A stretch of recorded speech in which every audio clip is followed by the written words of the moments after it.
The 2000 election is known as one of the most contentious presidential elections in American history.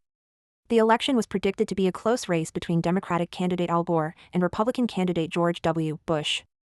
The election was so close that the state of Florida alone would decide the results of the race. Bush's victory came down to 537 votes in Florida, which afforded him the 5 electors needed to win the election. The election was initially called in favor of Al Gore by media outlets. As additional votes were counted in Florida, Bush was declared the victor. Al Gore conceded and found out the next morning that less than 600 votes gave Bush the victory. Florida law mandates an automatic recount for margins less than 0.5, and this election had a margin of 0.1. It was at this point Gore contested the results. The Florida Supreme Court ordered a manual recount of 9,000 votes. Bush and his running mate Dick Cheney requested the Supreme Court review the decision of the Florida court.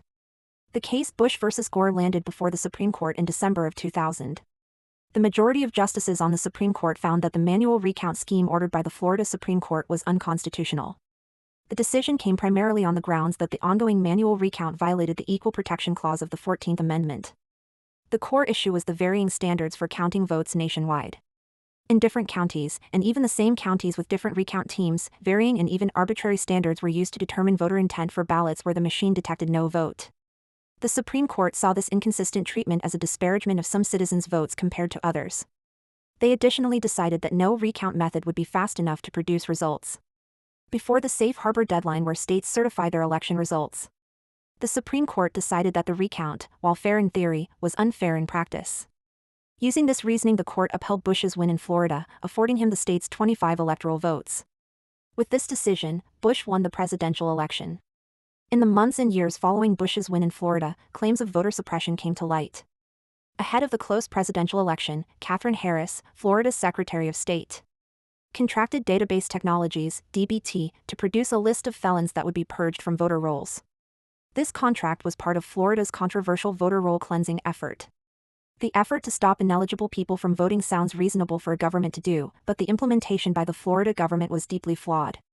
The company itself was tied to the Republican Party and purged voter rolls of mainly minority citizens. The company's felon purge list of alleged felons was used for the election in some counties while it was rejected in others. The purge list being used in some counties and not in others created an inherent randomness to who was disenfranchised and who was not. The lists used contained considerable errors. This included listing people who were not felons, but had similar names, listing individuals with convictions from other states who had their civil rights restored, and barring individuals with their rights restored elsewhere from voting. DBT was paid $4.3 million for its purge of the voters' roll, but officials within the company confirmed that they did not call voters they had included on their list to check if they had identified the right person. According to Florida law, convicted felons were ineligible to vote unless they had their civil rights restored.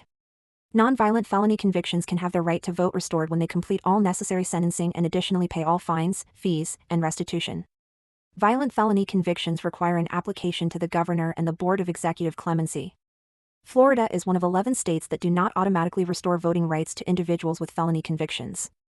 Estimates suggest that nearly 1 million Floridians were disenfranchised by Florida's felon-based restrictions on voting. African American voters were placed on purge lists more often and more erroneously than Hispanic or white voters. For instance, in the state's largest county, Miami-Dade, more than 65% of the names on the purge list were African Americans, who represented only 20.4% of the population.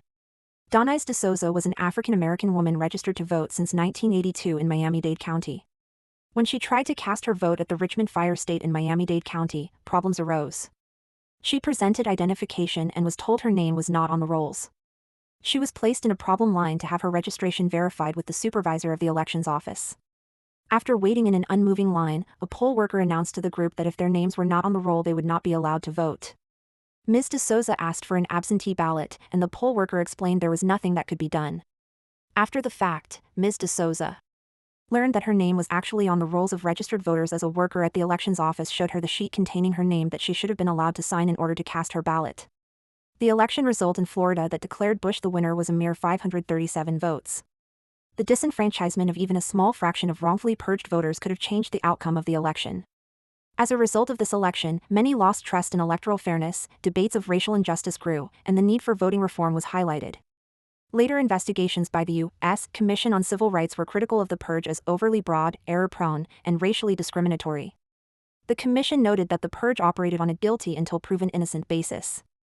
The debate over the voting rights of felons continued after the election, which contributed to efforts to restore the voting rights for many felons. At the end of August 2002, the state of Florida agreed to settle a voter discrimination lawsuit with the NAACP.